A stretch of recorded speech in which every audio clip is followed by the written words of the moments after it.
Hello viewers, ഗാവ കിച്ചണിലേക്ക് എല്ലാവർക്കും സ്വാഗതം. അപ്പം ഞാനിന്ന് വന്നിരിക്കുന്നത് നല്ലൊരു ചിക്കൻ കറിയുടെ റെസിപ്പി ആയിട്ടാണ് കേട്ടോ.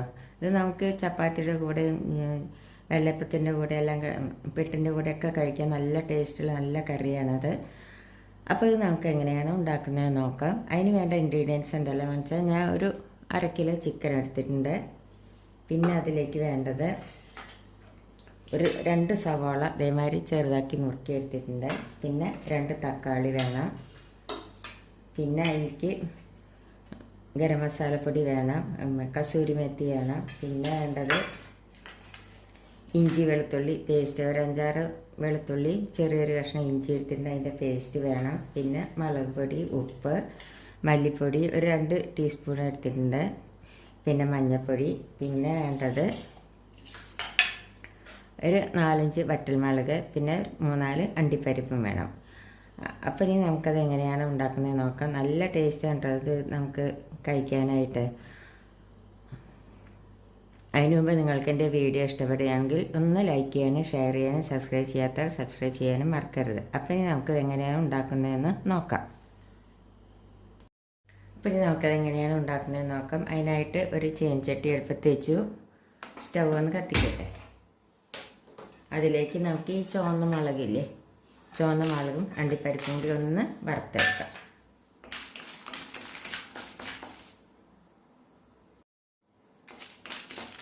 അപ്പോൾ ഈ ചുവന്ന മുളകും അണ്ടിപ്പരിപ്പും കൂടി വറുത്തെടുത്തു. ഈ മുളകും അണ്ടിപ്പരിപ്പും ഈ തക്കാളിയും കൂടി മിക്സിയിലിട്ടിട്ട് നല്ല പോലെ അരച്ചെടുക്കാനുള്ളതാണ് കേട്ടോ.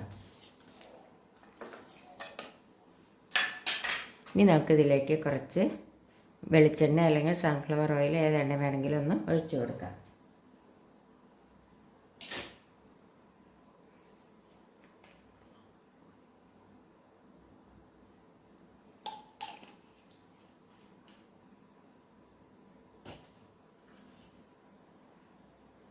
അതിലേക്ക് ഞാൻ 2 സവാള, വലിയ സവാളയാണെങ്കിൽ 1, ചെറിയ സവാളയാണെങ്കിൽ 2 എടുത്തു. അപ്പോൾ ഞാൻ ചെറിയ സവാള 2 എടുത്തിട്ടുണ്ട്. അതൊന്ന് വഴറ്റി വെക്കാം.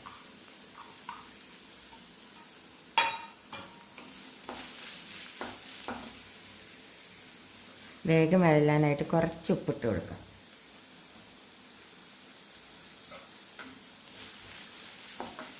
ഇത് വഴന്ന് വരുമ്പോഴേക്കും ഞാൻ ഇതൊന്ന് അരച്ചെടുക്കട്ടെ. അപ്പോൾ സവാള വഴന്ന് കഴിഞ്ഞ്, നല്ലപോലെ വഴന്ന് കഴിഞ്ഞ് അതിലേക്ക് നമുക്ക് ഈ ഇഞ്ചി വെളുത്തുള്ളി കൂടി ചതച്ചത് ഇട്ട് കൊടുക്കാം. അതൊന്ന് വഴറ്റട്ടെ. ഇനി ഇതിലേക്ക് നമുക്ക് മുളക് പൊടി, മഞ്ഞൾപ്പൊടി, ഉപ്പ് ഇട്ട് കൊടുക്കാം.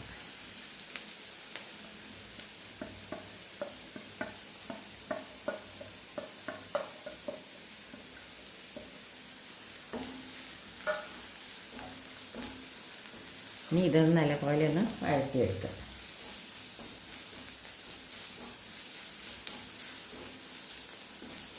ഇനി ഇതിലേക്ക് നമുക്ക് ഈ ചിക്കൻ ഇട്ട് കൊടുക്കാം.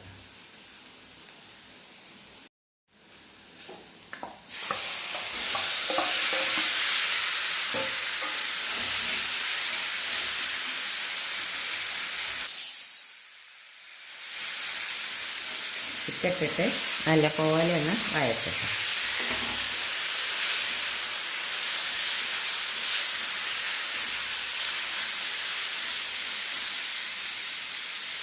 ഇതിലേക്ക് നമുക്ക് കുറച്ച് ഉപ്പിട്ട് വെക്കാം.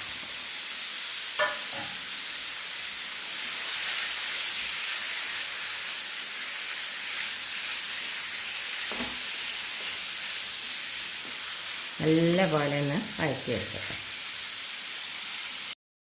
അപ്പോൾ ചിക്കൻ നല്ലപോലെ വഴറ്റിയെടുത്തു. ഇനി എന്താ നമ്മൾ ചെയ്യേണ്ടത് വെച്ചാൽ, ഞാൻ ഇതിലേക്ക് ഉപ്പിട്ട് കൊടുത്തിരുന്നു കേട്ടോ. അത് ഞാൻ പറയാൻ വിട്ടുപോയി, ഓർമ്മയില്ല. ഇനി ഇതിലേക്ക് നമുക്ക് വറ്റൽമുളകും അണ്ടിപ്പരിപ്പും കൂടി നമ്മൾ വറുത്തെടുത്തില്ലേ, അതും തക്കാളിയും കൂടി അരച്ചെടുത്ത പേസ്റ്റാണത്. അത് നമുക്ക് ഇതിലേക്ക് ഒഴിച്ചു കൊടുക്കാം. നല്ല ടേസ്റ്റുള്ള കറിയാണ് കേട്ടോ. അതൊക്കെ എല്ലാവർക്കും നല്ല പോലെ ഇഷ്ടപ്പെടും. എന്തായാലും എല്ലാവരും ഒന്ന് ട്രൈ ചെയ്ത് നോക്കണം.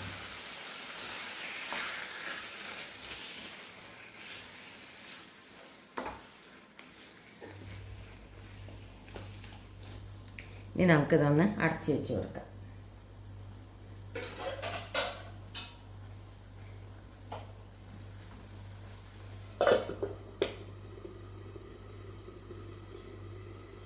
നമുക്കിതൊന്ന് തുറന്ന് നോക്കാം. ഒന്ന് ഇളക്കി കൊടുക്കാം. ഇതിലേക്ക് കുറച്ച് ചൂടുവെള്ളം ഒഴിച്ചു കൊടുക്കാം.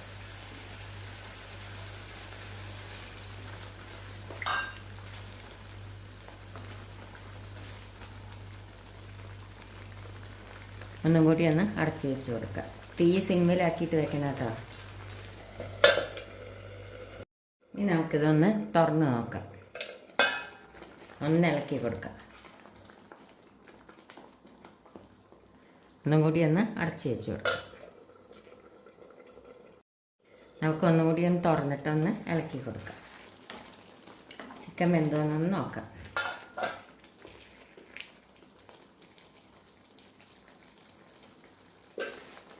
ഒന്നും കൂടി ഒന്ന് അടച്ച് വെച്ച് കൊടുക്കാം. ഇനി നമുക്കിതൊന്ന് തുറന്ന് നോക്കാം. ചിക്കൻ വെന്തോന്ന് നോക്കി നോക്കാം.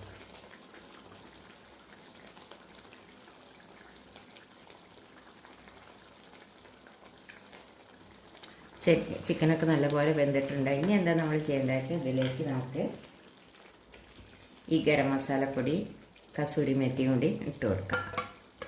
നല്ലപോലെ ഒന്ന് മിക്സ് ചെയ്യും. ഒന്നും കൂടി ഒന്ന് അടച്ച് വെച്ച് കൊടുക്കാം.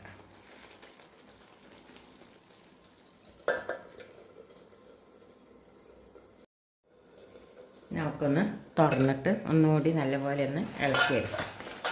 ഇനി നമുക്ക് ഗ്യാസ് ഓഫ് ചെയ്യാം. ഇപ്പം നമ്മുടെ ചിക്കൻ കറി റെഡിയായി. ഞാൻ ഉപ്പുണ്ടോ എന്ന് നോക്കട്ടെ. ഉപ്പൊക്കെ ശരിയാണ്. ഇത് നമുക്ക് ചപ്പാത്തിയുടെ കൂടെയും ദോശയുടെ കൂടെയൊക്കെ കഴിക്കാൻ നല്ല ടേസ്റ്റുള്ള കറിയാണ്. എൻ്റെ മോന് ഭയങ്കര ഇഷ്ടമുള്ള കറിയാണ് അത്. അപ്പോൾ എല്ലാവരും ഇതൊന്ന് ഉണ്ടാക്കി നോക്കുക. ഇഷ്ടപ്പെടുകയാണെങ്കിൽ ഒന്ന് ലൈക്ക് ചെയ്യുക, ഷെയർ ചെയ്യുക, സബ്സ്ക്രൈബ് ചെയ്യുക. താങ്ക്